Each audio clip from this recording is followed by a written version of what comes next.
All right, great. Thank you. Welcome to the V3 implementation call on February 13th, 2019. This is our second call of the year. Really great to have everybody with us. We have a lot of exciting updates to provide today, so thank you very much for joining us, and I'm sure we'll have others join as we continue.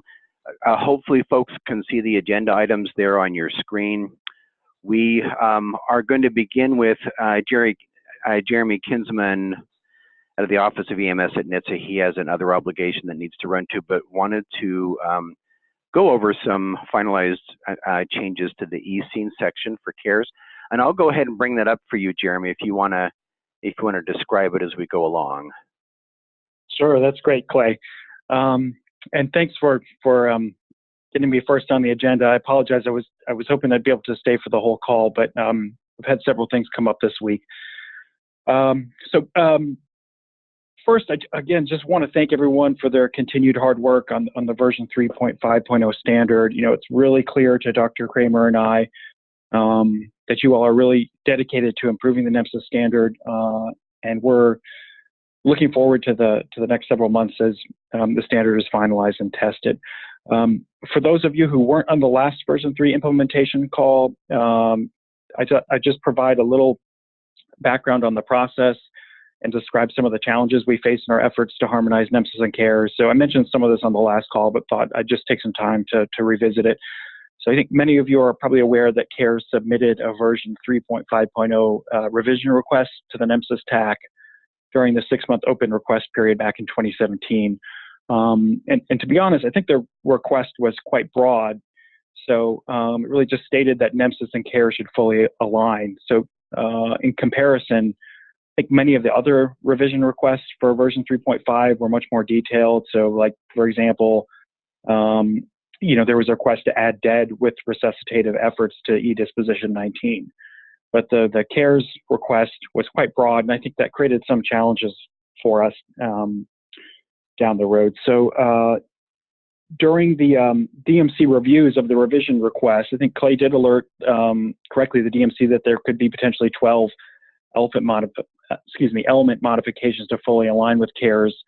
But on the first vote, you know, more than 50% of the DMC members who voted thought we should move forward with the request to align NEMSIS with CARES. And on the second vote, 70% of those 17 voted in favor of fully aligning with CARES. So kind of following those votes, Clay and folks from CARES had several meetings to work through the unaligned NEMSIS and CARES data elements. Dr. Kramer and I from NHTSA kind of first became involved with the harmonization process during the NEMSIS and CARES meetings at the 2018 NEMSIS spring meeting in Providence. And at that time, CARES had kind of identified 14 elements that they thought needed to be harmonized. And so we started just kind of working through that list of 14 to see if one, could CARES map on their end or do some additional mapping on their end?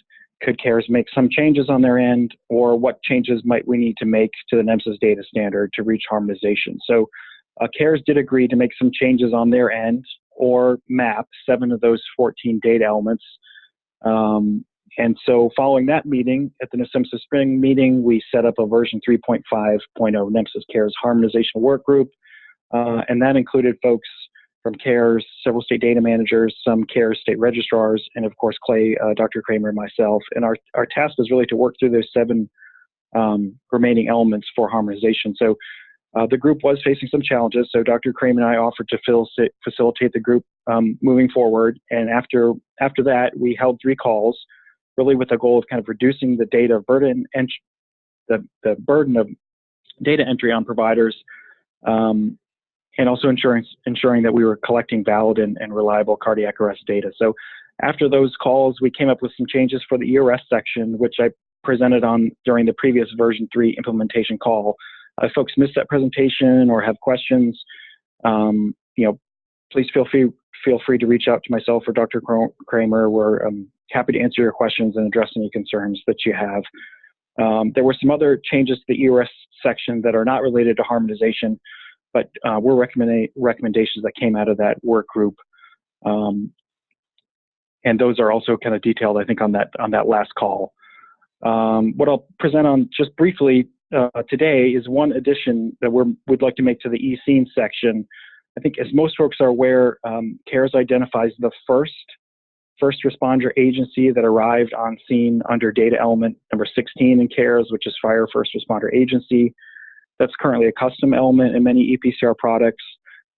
So kind of in an effort to reduce custom elements and reduce the provider kind of data entry burden, CARES has agreed to accept agencies documented under the NEMSIS data elements eScene 02 or eScene 03, which are other EMS or public safety agencies at the scene.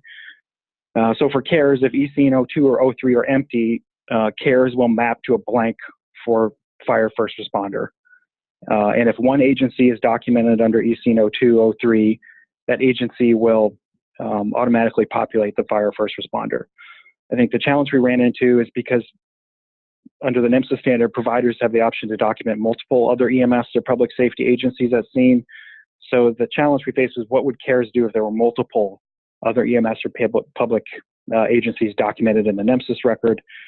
So what we'd like to do is add one data element to the eScene responder group, which will essentially ask, was this the first other EMS or public safety agency at scene to provide patient care?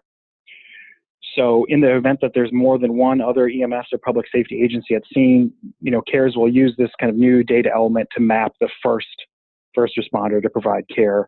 I think it's also important to mention that CARES wanted to add the Fire First Responder element to the ERS section, but I think we at NHTSA felt like it was important to solve this problem using already existing eScene data elements of the NEMSIS standard. We also felt like it would be important to ask not who is the first other EMS or public safety agency to arrive at scene, but who is the first to provide care. So CARES has agreed to make that change on their end as well. So they will be updating the Fire First Responder element instructions so that it states if more than one first responder agency was dispatched, the unit that first provided care should be selected as the first responder for that field. So I think also, Dr. Kramer and I really recognize that there are other types of incidents like trauma or STEMI, and especially in the rural or frontier environments where it'll be important to know which other EMS or public safety agency at scene provided care first. So that's really why we wanted it in the EC section rather than just adopting Fire First Responder into the ERS section. So kind of, so regardless of the harmonization, we did feel like adding this new optional data element to the EC responder group was needed and was important.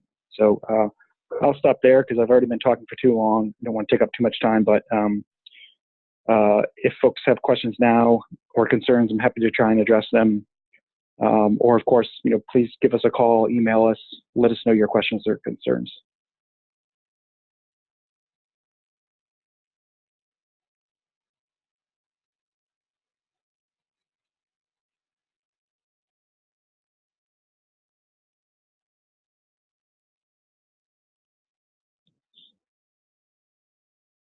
I think kind of as Clay is scrolling through here, you can see, there's no dectomy. There's the modifications that we'd like to do is just add comments. So just adding some comments that, and then adding that new data element. So Dr. Kramer and I are going to send an email out with these attachments, kind of again describing the process and the changes that we'd like to see.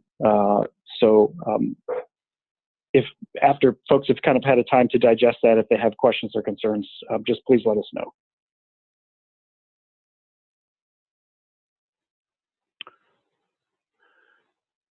Great. And here's what the new element will look like that'll be added to that group. This is the final version of the work group recommendations.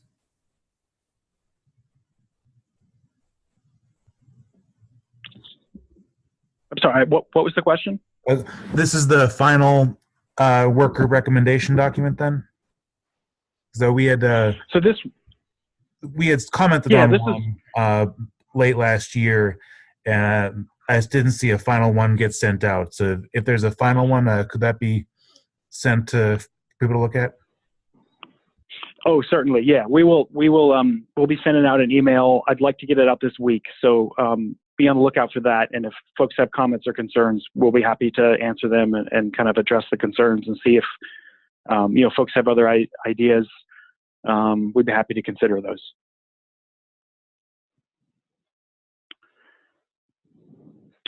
Yeah, David, this is Clay. So I think the idea is out of the Office of EMS, I think both the changes to eArrest and eScene will be included in that letter that will come from Jeremy and Dr.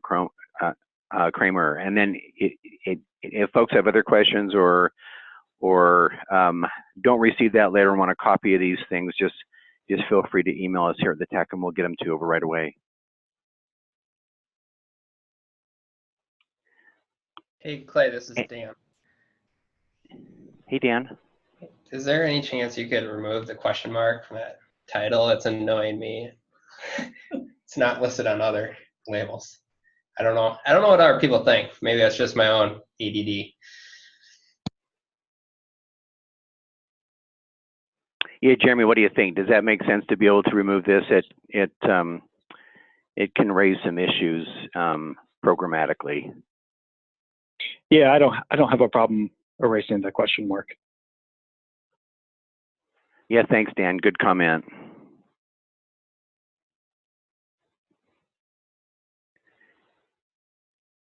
Any other comments related to the changes to eScene associated with the NEMSIS CARES harmonization? Okay, great. I had a minor thing about the name of the elements. If it could be something like initiated patient care. I find that it's a little more verbose right now, and I thought it might be a little. That's how it's generally described, at least from my experience. So David, could you speak a little bit more to that? So not just replacing the word provide. You're saying this is long. What would you change it to? This agency initiated care of this patient. So, but yeah, somehow we have to indicate that it's the first at scene. So okay, I thought that would indicate that it is first. Oh, so say it again, David, just so we can evaluate it. So this so this agency initiated patient care on the patient, and no one would.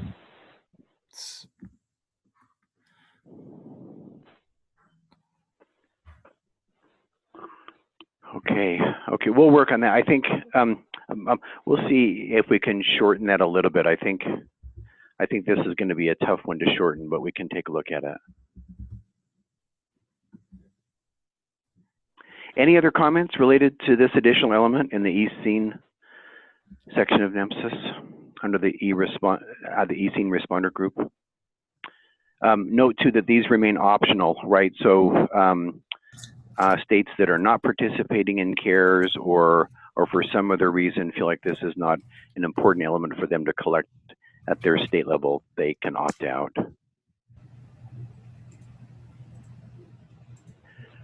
Okay, great. Yeah, thanks for the comments. That was very, very helpful. All right, let's move on to item 2 if we could. It has to do with the state data set update. So folks will remember that part of the V3.5.0 revision is that the stakeholders approved the addition of a state data set generation in state level EMS products, so that will facilitate the creation of the state data sets for each of the states. They won't need to go to our program that we provide on the website to maintain and keep a state data set. So I think this is a great move. With this move, of course, though, we want to ensure that it integrates well with the rest of the NEMSIS system. So there's a number of other kind of additions that we need to talk about to make sure that it integrates well with the E data set, the event side data set, as well as the demographic data set. Lisa, could you give control over to Josh so perhaps he could share his screen? I think Josh and Laurel are available to discuss the updates. I think Josh had some slides to begin with. Sure, you just need to sure, you just need to stop sharing and then they'll be able to take it. Oh, great. Okay. Let me we go. Okay, great.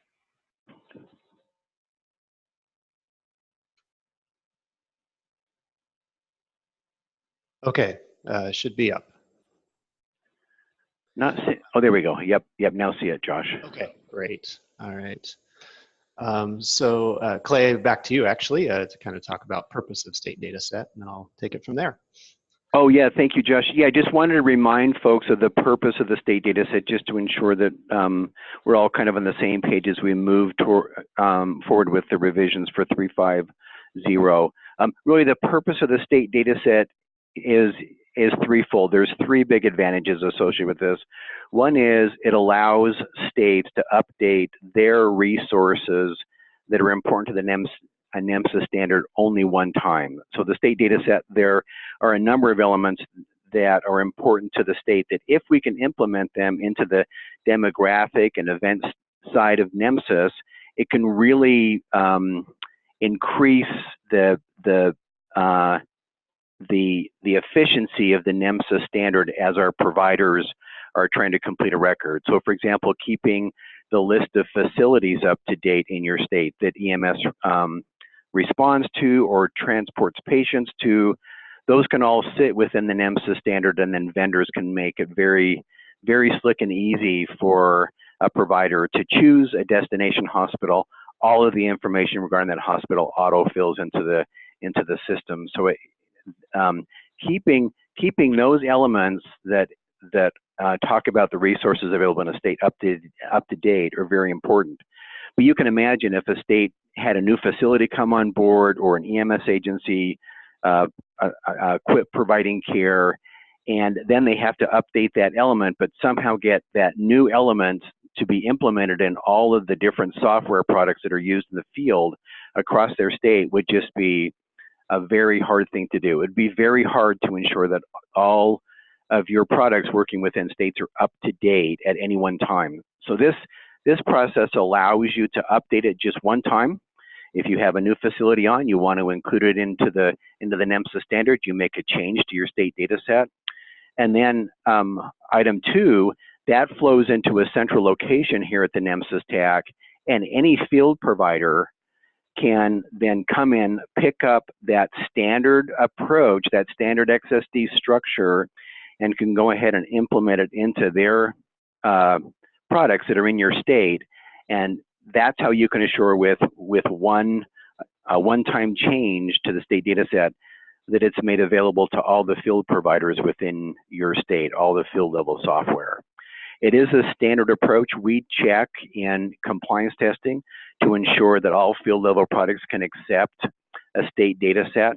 And so item 3, it really provides a way to ensure that you can quickly and routinely update the software in your state or nationwide with just a single change to the state data set, right? So for example, a software product like Zoll has to keep their field level products up to date in many states. And of course it would be difficult for them to call every state and say, hey, do you haven't updated your state data set? Haven't updated your state data set? So it works to improve efficiency both from the state side and from the vendor side, just to ensure that we're all up to date on a nation-wide level.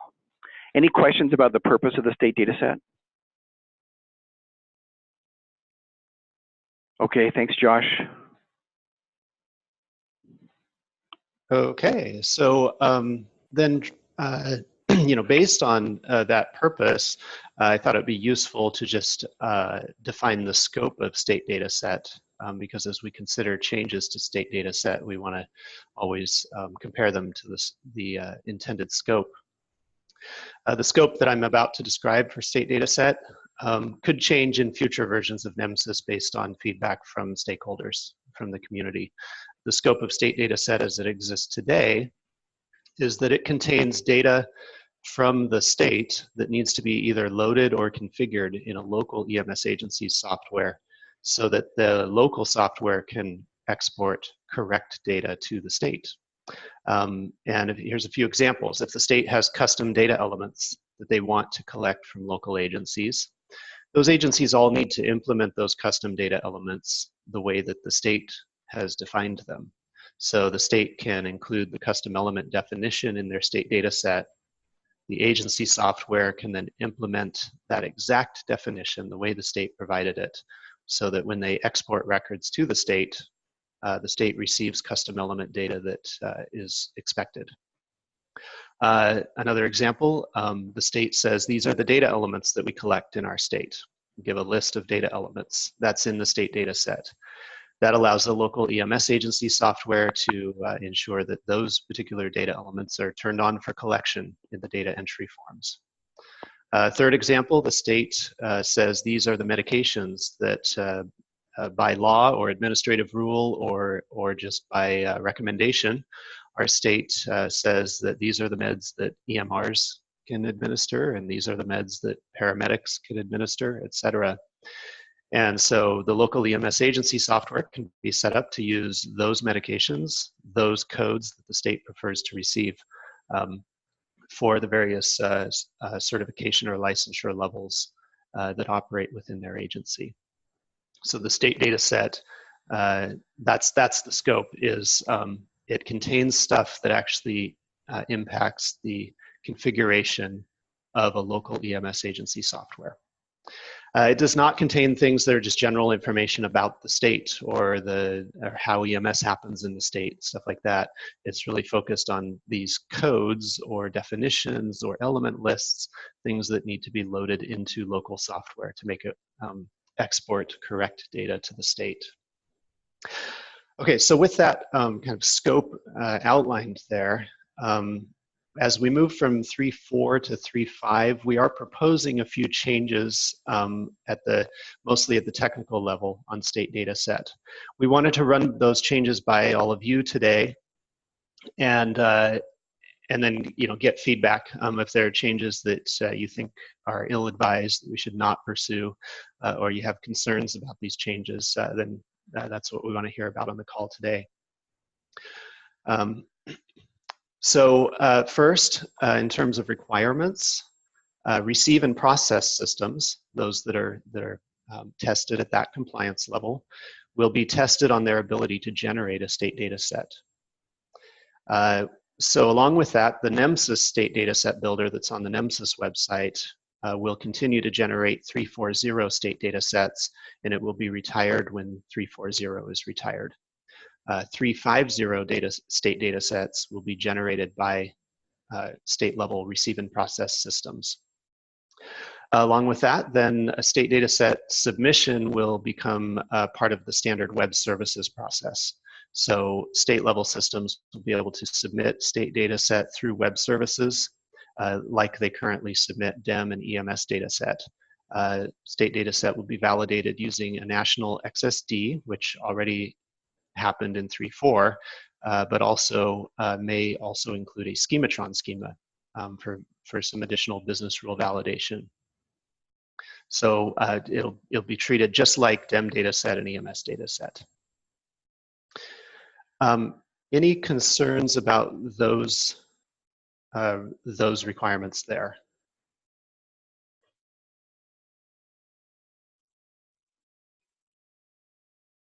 Okay. If you think of something later, certainly bring it up. A little bit about the second point about retiring that. Yeah. I wonder if it's useful to have, is it not being used, the state data set builder? It is being used because point number 1 does not exist yet. Mm-hmm. NEMSIS does not require receive and process systems to have the ability to generate a state data set. Some of those systems do have that ability now. They've been building that capability. Right. But the state data set builder had to exist as a kind of to solve the chicken and egg problem. So what we would envision is that as a state moves to 3.50, as soon as the state upgrades its state system to 3.50, then it's guaranteed that its state system can generate a state data set. Right. And just thinking about if you did it in, you get a new system and you want to load in some data. I guess it's supposed to be there. Just I guess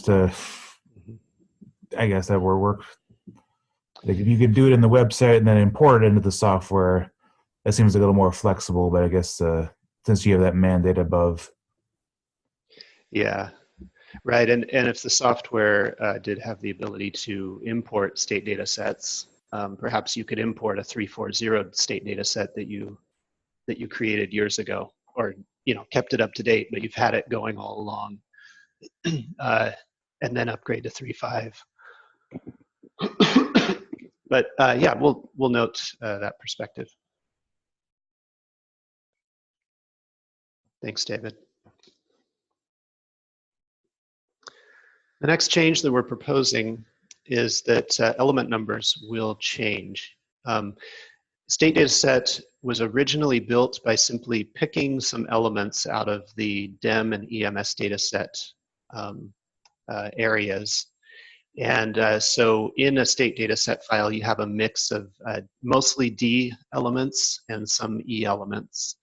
And they were just taken verbatim from their original definition and configuration in the DEM and EMS dataset sections of the standard. For a couple reasons, we're going to recommend that we actually rename these element numbers in state dataset for 350. One reason is that if we need the element definition, title, or even comments to be even slightly different from what they were in the D or E element, then it has to be its own, it has to be a different element so that those definitions, comments, etc., can be created for that element specific to state data set. Second, this may help to avoid confusion about the purpose of state data set. That clearly all of this data is data that has come from the state, and it's not data about an EMS agency or about a patient care report. It's data from the state. So you can see some examples here. Currently we have D custom configuration and E custom configuration in state data set 340. We're still playing with the labeling a little bit here and would welcome feedback. We're thinking something along the lines of S DEM custom configuration and S EMS custom configuration. Definitions, everything else, like constraints and everything, to a large extent would remain the same. Really important thing is that data types would remain the same. So we're doing a changing of the element number, but the data type that it uses will still be the same data type that it used before. D configuration.02, which was used in 340, it resided in an agency demographic data set, but it was a list of state licensure levels. So we would recommend changing that in state data set to be S configuration.01. That D configuration.02 will go away. It'll be retired. We also have, for example, like D agency.01 in the state data set. That's in the list of EMS agencies that exist in a state. And that happens to be the unique state ID for an EMS agency. And we're just proposing renaming that to S agency.01. Same thing with like facilities. We go from D to an S prefix. Any concerns about making that change in state data set?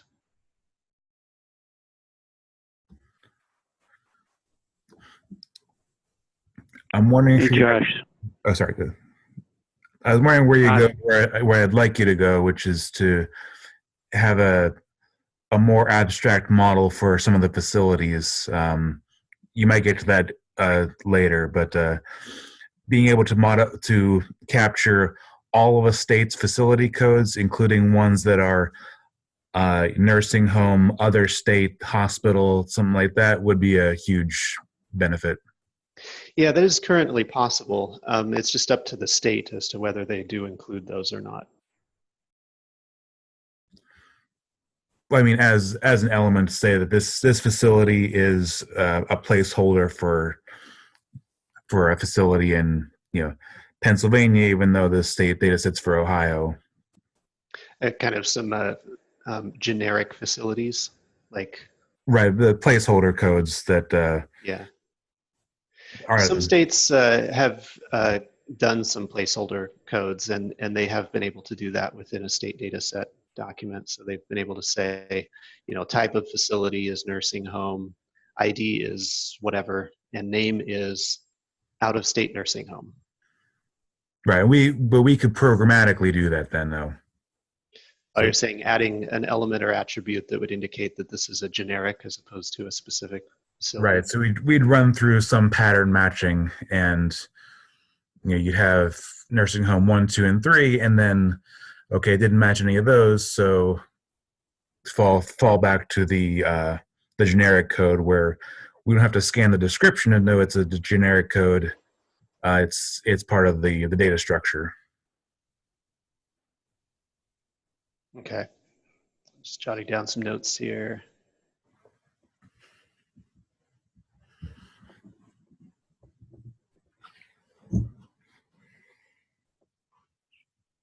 Okay, yeah, and we might circle back around with you to get some examples or mock-up code. Okay, I think there was another comment.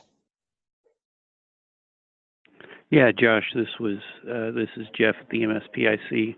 I was just trying to think of situations where the demographic data could become inconsistent with the state data set. Now you're going to be retiring some of these out of the demographic, which will certainly help. But as far as agencies, a state may upload the state data set that says we have agencies 1, 2, 3, 4, 5, and then when they upload the demographic data, they say we have agencies 1, 2, 3, 4, 6. And I was just wondering if there's any thought to trying to keep things in sync between the demographic and the state data set. Yeah, are you thinking like in the national database? Yes, exactly. Okay, yeah. We haven't really fully fleshed out the data processing workflow that the national database will use. We have gotten to the point, like I said, that we propose that state data set would be submitted and validated through web services. But then once it is received by the NEMSIS TAC, we know that one workflow is that it needs to get into the state Git repository for that state. But the other piece of the other channel of workflow is that it needs to be stored in the national database in the data repository. And then along with that, the stuff we haven't explored yet is, what if an agency submits a DEM data set for an agency that doesn't exist in their state data set? Do we do something about that or not? Or do we just let it in? So those are all discussions that will need to be held within the TAC to decide, what kind of processing might occur. Okay, thank you. You might not want to do that in case agency 1 goes out of business, but that doesn't mean you have all their records already. The state updates their state file without agency 1, but then you get their record. And yeah, right. Yeah, those are all the considerations we'll have to kind of talk through on that side. Okay, any concerns about these element renumberings that we're proposing?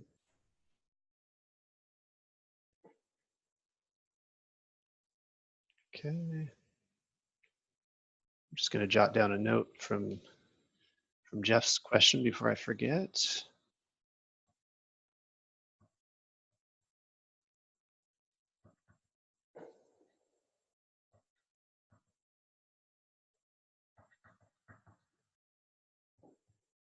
All right. Next topic, and then I've got a couple topics after this. The concepts of what elements will be national, what their usage will be, as mandatory, required, recommended, or optional, whether elements be nillable and have not values. Here's what we're proposing. Currently, only national elements go to the national repository. So when a patient care report gets submitted from agency to state, the state only sends the national elements onto the national database. What we are proposing is that we keep with that, that philosophy, that only national elements go to the national EMS database. Well, of course, then that means state data set, we want everything in state data set to potentially, we want states to have the ability to send everything that's defined in the state data set if they choose to do so. We also recognize that there are entire sections that states may not provide data for because they don't regulate that area within their state. For example, here in Oregon, the state does not regulate protocols. And so they don't have to say what the state permitted protocols are. So what we're proposing is that all elements in the state data set would be labeled as national elements. So state level systems could send all of the elements to the national repository. However, very few elements would be mandatory. And these would be in keeping with current requirements in 340, essentially. So the first element that would be mandatory is the state. We have to know which state the state data set came from. Next would be the list of certification and licensure levels, which is currently a mandatory element in demographic data set. It would be retired from demographic data set and would be a mandatory element in state data set where it is currently optional. And then within custom element configurations, a state could submit no custom element configurations, that's fine. But within the custom element configurations, if there is a custom element, there are certain elements within that configuration that are mandatory. And you'll see that that constraint currently exists in DEM dataset and EMS dataset in 340. So just be following that, those constraints. What that means is that the rest of the elements would not be mandatory, and so they would all be nillable and allow not values, that kind of stuff. Any concerns with these proposals?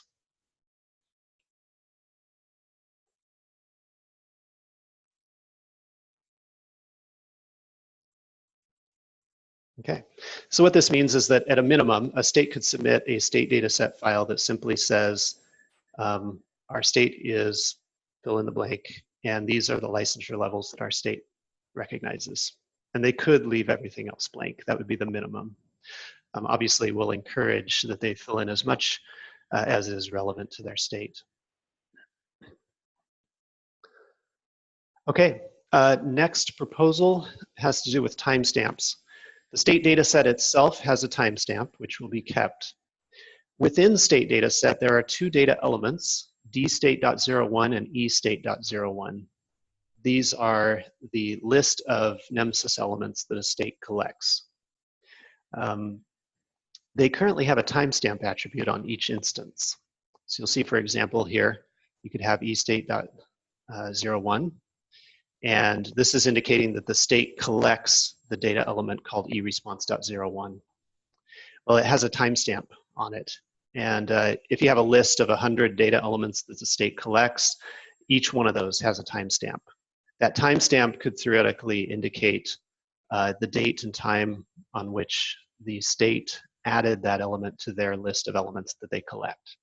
So you can see over time, even in some state data set files today, you can see, for example, if you look through the element list, you can tell that, oh, the state originally created their state data set element list, in July of 2016, and we see a whole bunch of elements. And then down at the bottom of the list, we see here's an element that was added in September of 2017, and here's another one that was added in January of 2018.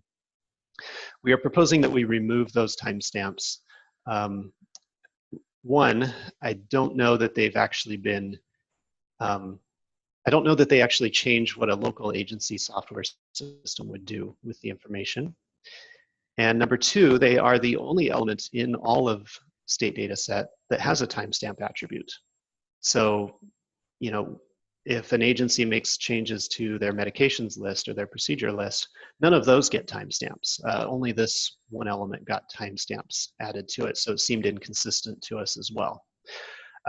Along with that, all of these state data set files are published through Git repositories, and the Git repository itself, of course, has the ability to track history and to record changes over time and see what those changes were. So again, we're proposing that we remove that timestamp attribute from dstate.01 and estate.01. Any concerns about that proposal? And especially if any of you have actually utilized that information, we'd want to hear.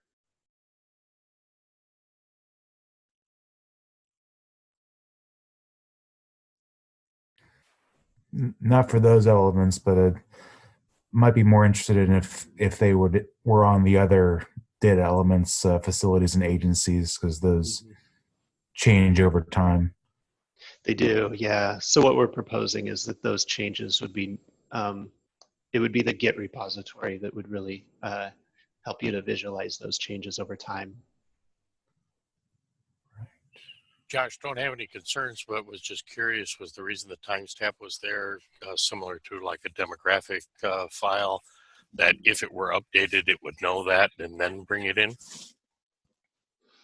I don't know. Demographic files have timestamps on them, just like a state dataset file does up at the very top level to indicate when the file was generated. That's helpful.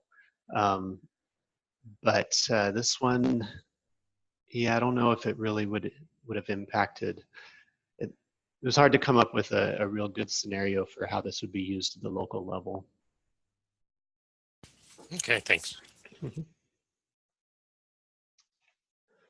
Okay, want to run this change by everyone. We haven't really decided whether to do it or not, and that is to add a section to state dataset that identifies the software product that created or generated the state dataset document. On the pro side, it's trivial to do. It's just something that the product would stuff its own information into when it exports the state dataset. On the downside, I don't know that it actually influences how a local EMS agency software would be set up as we think back to the scope of state dataset. I'd like to hear comments on either side on this, either in favor of doing it or against doing it.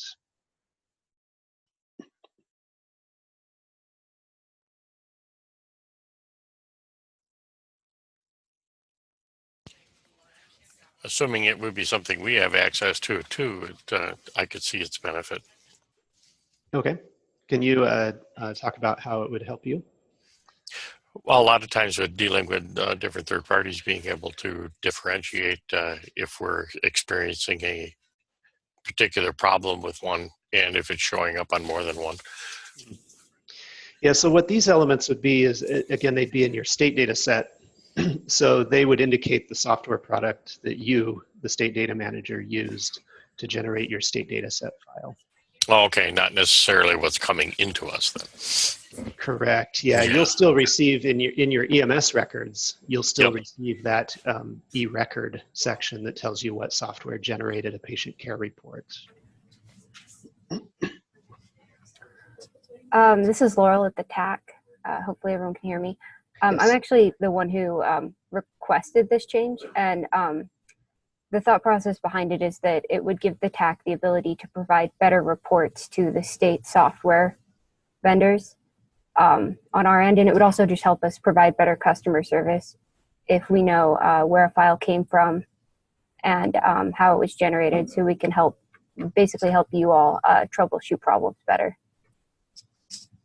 Yeah, piggybacking off of that, when the NEMSIS TAC receives patient care report data, they do receive the information about which software created the report, but they don't receive any information about the software that actually sent it to them from the state level to national.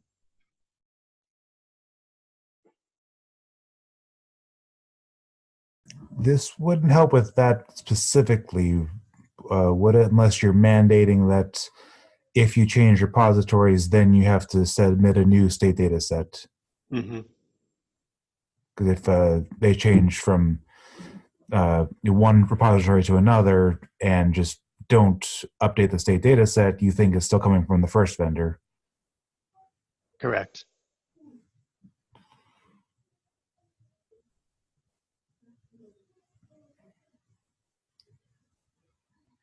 Okay, any other perspectives on this one?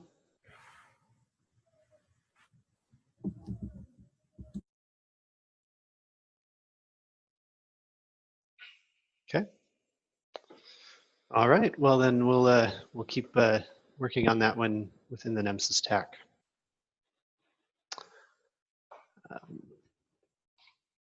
Okay, last thing I want to mention is that we will provide XSL translations for state data set along with PDF documents that explain the translations.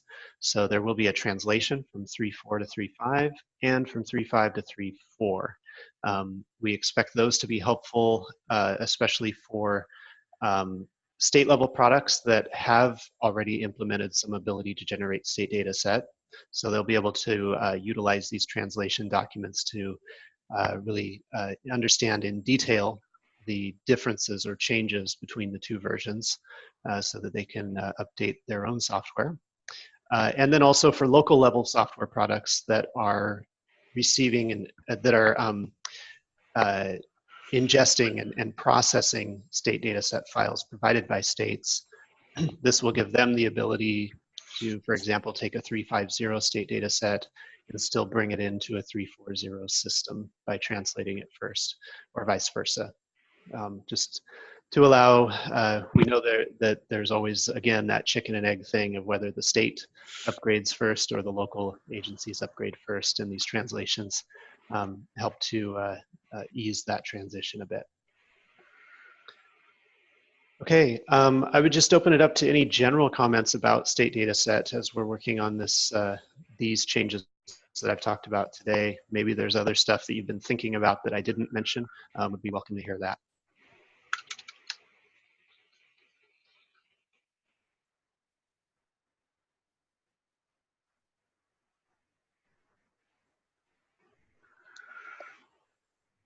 Okay, well, if anything comes up later, just get in touch and we'll be happy to respond. Okay, I can't remember what was next on the agenda. If it's back to me or back to, I think to Lisa, right? Yeah, just for a quick review or a quick update on the Performance Measures API, and then you can continue sharing if you want, okay. Josh, because you're right after me. Yeah, so just a quick update on the API deployment. We're very close to deploying into production. We have one more change to make. We're actually focusing all of our IT development resources right now on the V3 Cube and getting that out. So the V3 Cube will come first, and then almost immediately after, we'll be deploying Performance Measures API. Does anyone have any questions on that timeline or status?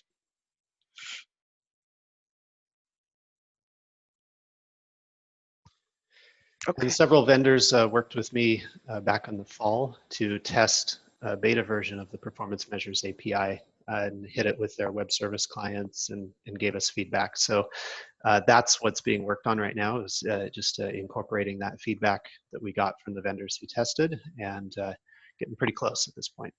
Yep, great, thanks Josh.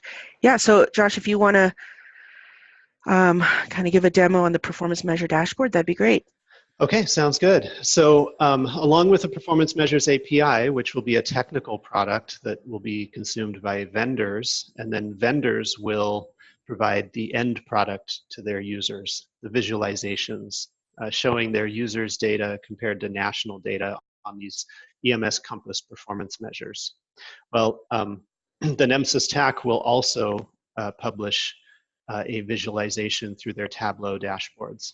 And so today I just want to give you a preview of what the dashboard is looking like for performance measures. So this will be a publicly available public performance measure dashboard. So open to the public, open to EMS agencies, whoever wants to explore it. This is using the same data that you as vendors would be retrieving through the Performance Measure web service. In the initial release, it will support 3 performance measures. Not going to show you today, but we will have documentation on each of the performance measures.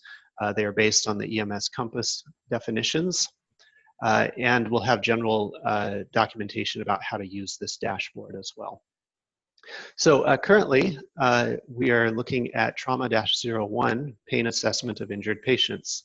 And if you go to the documentation for that performance measure, you'll see that what it's looking at is if the patient had an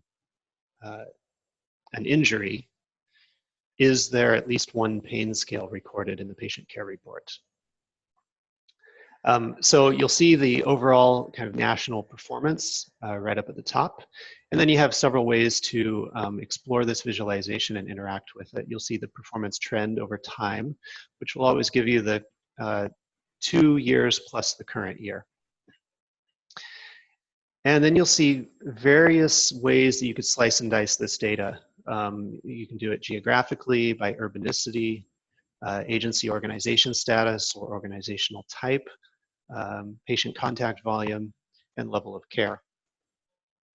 And so you can start exploring. You know, we notice here, for example, based on org type, a pain scale is captured less frequently by fire departments.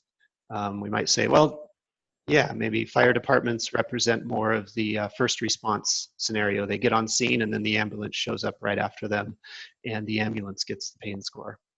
So that makes sense that fire departments may get it less often. But I can click on fire department and it will redo all the other visualizations. So now I'm looking at stats only for fire departments. And I can see, for example, BLS fire departments versus ALS fire departments versus fire departments that have nurses or physicians or specialty critical care. And we do see big differences there.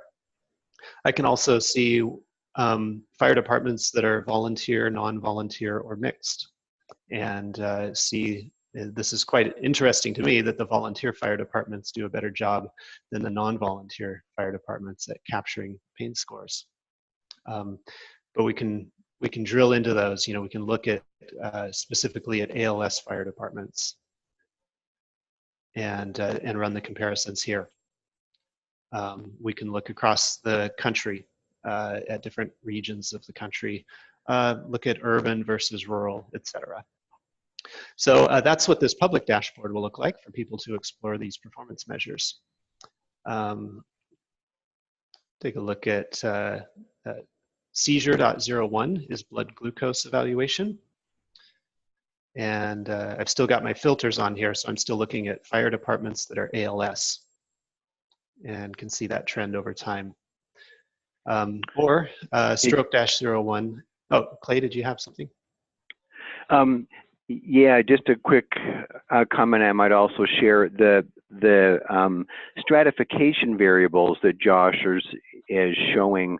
Those are the exact same stratification variables that a provider, for example, in a local agency, if the API is fully implemented by the local vendor product, they could use the same stratifications to identify their type of agency, and then they would see that top percentage at the top. So say, for example, if a fire department was using this to provide BLS services, they could go through and choose all these, and then a percentage is going to show at the top there, and that will be the national benchmark comparison. So for states, the value of this, right, is if you get a call from an agency and says, you know, wow, is this truly, when I look at my, you know, at my type of agency, here's my value for this compass measure.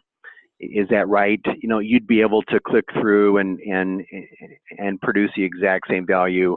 Or if they asked, you know, how does my value compare to other fire agencies that are providing ALS service type of things, they could either go in and make these changes, or you at the state could bring up that type of a configuration and provide the national benchmark. So that's why these choices are here. They're the exact same choices that a local agency can use to find the right national benchmark for their type of agency. Great, yeah, so here's, for example, a fire department that's BLS, let's say it's volunteer, and it's rural. So they've kind of described themselves, and now they can look, and we see we have very, very little data for that, especially in the past years. So I've probably gone too far. In the future, I think we'll see more data, but they can kind of whittle it down like that. If I went with an urban fire department, I'd probably get a bit more data if they're urban, non-volunteer, and say ALS. Okay, and then we see the trend for urban, non-volunteer, ALS fire departments. What's that 78%? What does that represent? The last current month, or that is the average across this entire time period. With the filters that you've with the filters, yes. Yeah. Yeah. So if you wanted to look at a specific year, you can click into one of these. Like here's 2018, and then everything updates for 2018. Okay. It's a little hard to see what filters you have set.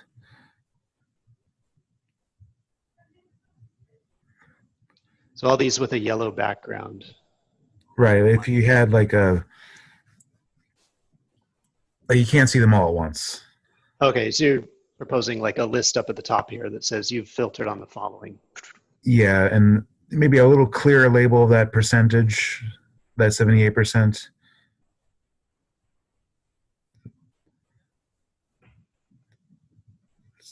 Oh, like what the 78% applies to.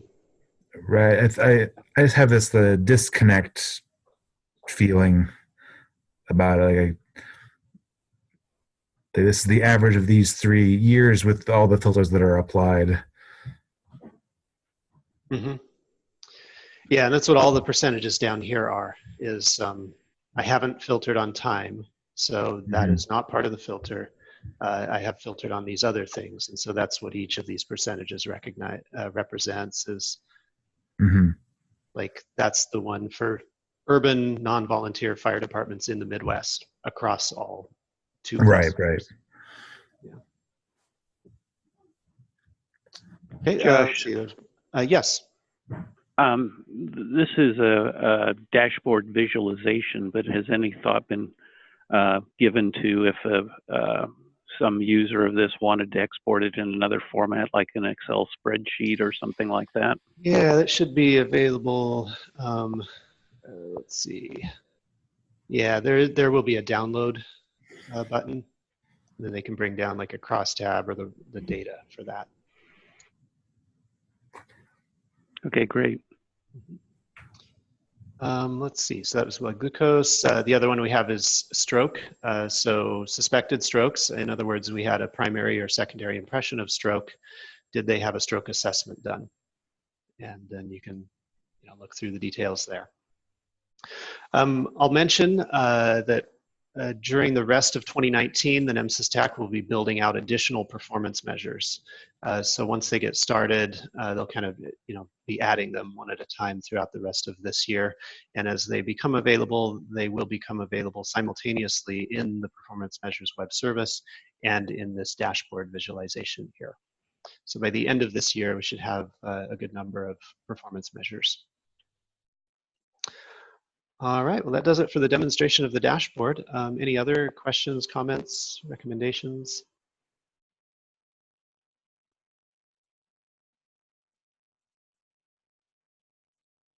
Okay, so Lisa, I'll turn off my screen sharing and head back to you. Sounds good.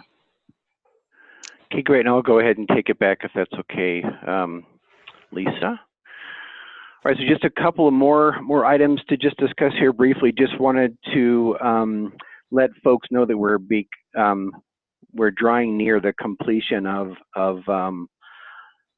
us working through all of the revisions for 3.5.0. As folks know, you can go to the NEMSIS website and bring up kind of a Kanban board that shows you the progress. I'll just drag the view over that we see, and hope that Laurel's okay with showing her picture like 500 times. But you can see we have resolved most of the changes. We're getting prepared at the end of this week, at the beginning of next, to have a kind of a beta, kind of an XML structure of the new data with new tables, and we'll be reviewing to ensure, or with all the changes, and we'll be reviewing those to make sure that we have properly made all of the revisions that were approved to be made.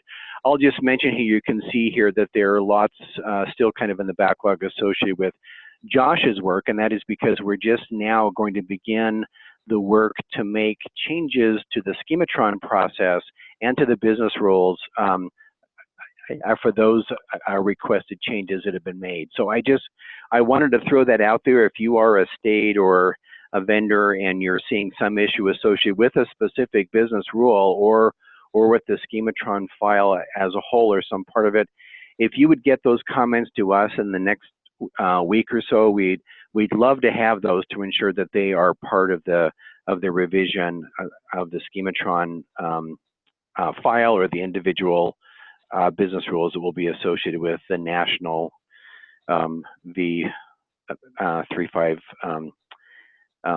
elements. We've been receiving a lot of comments, for example, from Ann in Arizona, so please feel free to provide those. All right, I'll move on to item 6 here. Just wanted to give a quick update on the V3 Cube. We are very close to having that process done as well. We'd hoped to have that out in February, but it's going to go a little bit over into March. Just wanted to show you a couple of just a quick snapshots of the beta version we're working with to clean up. We've talked about the fact that in this new version, states and researchers will be able to look at V3 data and also look at census data, U.S. Census data that's associated with geographic regions that are collected at the national level. So the incident, location, patient's home, zip code, or the hospital that the patient's taken to. I think this will really enhance the number of research questions that can just be identified or looked at using the cube. So I'm excited about the addition of those, of the census data. And then also I'll just give you a screenshot here of kind of one of the things that we'll be continuing to try to improve. As folks know, with the version 3 move, we're using ICD-10 for a number of elements. We've talked about just the real diversity of variables we're getting for some of the elements. So for example, here's primary impression. You'll see that there are 12 pages of primary impressions that as someone using the cube would have to go through to look at all the primary impressions that have been provided so far in the V3 format. So there's, I don't know, 1,300 of them. So we're working to figure out kind of how we can best maybe have this roll up in a way to maybe a STEM ICD-10 code that makes it a little bit more manageable. But lots of specificity in the data, and we'll continue to work on how we can best make that usable, digestible among our individual providers as well as researchers or you at the state. So the initial version of the V3 Cube, when it's released, probably won't have all of these fixes, but we'll be updating the Cube as we move through the year and improving it as we get comments back from you and from others on its use. All right, so any questions about the our work with the V3 Cube? Okay, great. We're getting a little bit of feedback. Someone may not be on mute. If you could check that, that would be great. All right, Lisa, I'll turn it over to you. So perhaps you can talk about the new data promotion officer. Sure, great. Can you hear me okay? Yes. Great. Okay, so we're excited to share that we've hired someone for the role. Her name's Julianne Ehlers, and she'll join our team as the data promotion officer in less than 2 weeks. So her first day on the job is going to be February 25th. So a little bit about her. She has 15 years experience as an advanced EMT provider.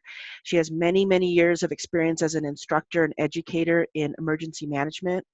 She has a master's in emergency management, Homeland Security, and most recently she was with Intermountain Medical Center as the emergency management program coordinator. So she should be on the next implementation call with us on the 27th, which is in 2 weeks. And I'm sure everybody on the call will be talking with her within the next month or so. So she'll be here full time with us.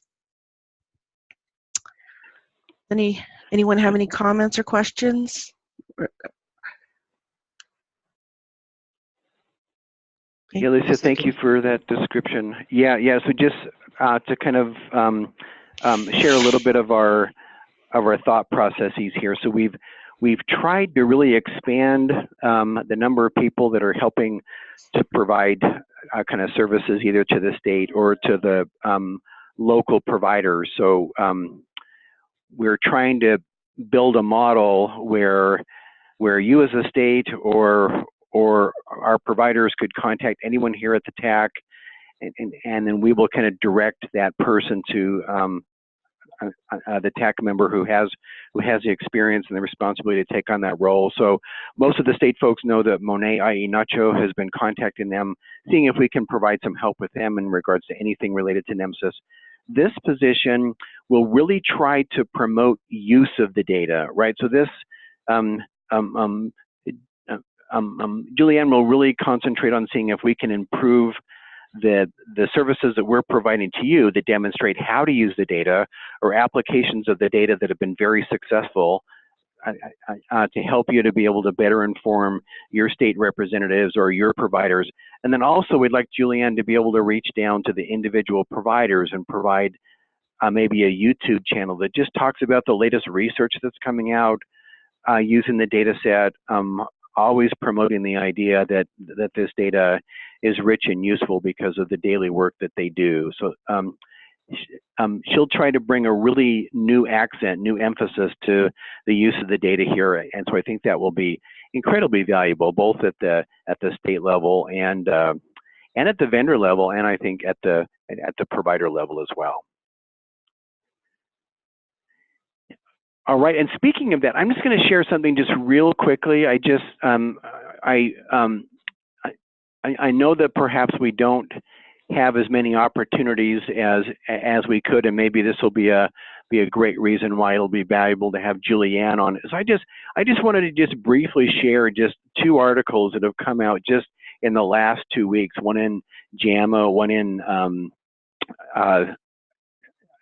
the Annals of Emergency Medicine, that really point to the value of the data that we're promoting on a national level and the data that we're collecting. So here's just an example of a great article that came out just this last week in JAMA that we talked about this actually in Deer Valley, that this one will be coming out, where we're looking at kind of response time of our EMS providers and motor vehicle crash mortality in the country. I was just listening to a podcast last night where this article is raising a lot of making a lot of ripples across our industry. Really, what it does is it really looks at crashes. It looks at over 2 million crashes in 2,200 EMS or 2,200 U.S. counties. So very, very broad, the largest study of its kind by far looking at this. And it really, if you go down here and look at the figure one, you can pull this, or figure 2, you can pull this up from JAMA. It's a free article to pull up. Really, there is a crude measure mortalities on the y-axis, and your median response time to the scene for vehicular crashes is on the x-axis. They're able to do this study because we mixed NEMSIS data with FARS data, the Fatal Accident Reporting System data, for a data that's collected on all fatal car crashes where there's at least 1 fatality, and they look at 30-day mortality. So here really on a national level is the first view where you can actually look at, well, if my response time goes from 5 minutes to 10 minutes on average, what will be my increase in mortality for car crashes in my county? So these types of studies have been available for individual EMS agencies, or there were 2 state assessments of something like this, but here, based on 2 million car crashes across 2,000 counties in our country, here's what you can expect to see. So you can just kind of imagine when you think about resources or system configurations, these are just important articles that can help us to better prepare to care for patients and ensure that we're doing the best we can with the available resources we have. So just kudos to everyone who has been so helpful with providing data at the state level and having that come to the national level. Kind of an extra step, not a lot of rewards for making sure your data is flowing nationally, but it is being used for just some really valuable purposes. So just wanted to just share that real quickly. I think we've come to the end of the agenda items for us here at the NEMSIS TAC. Any other items or thoughts that folks wanted to make sure that we either talk about today or that we do some investigation here at the TAC and come back to you with?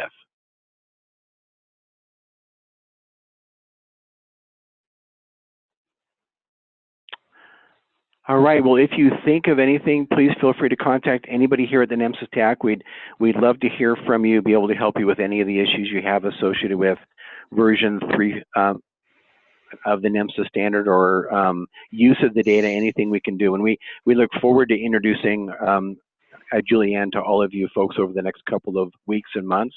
Our next NEMSIS V3 implementation call will be on February 27th, and we'll look forward to having you all return for that call. Thanks for joining us this morning. Bye-bye.